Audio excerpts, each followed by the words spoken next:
I believe that if we are honest with ourselves, that the most fascinating problem in the world is, who am I?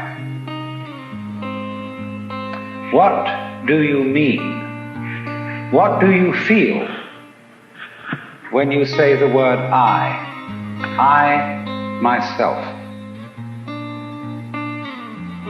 I don't think there can be any more fascinating preoccupation than that, because it's so mysterious, it's so elusive.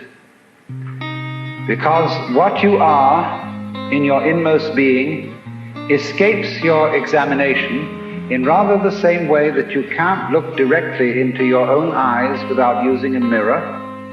You can't bite your own teeth. You can't taste your own tongue.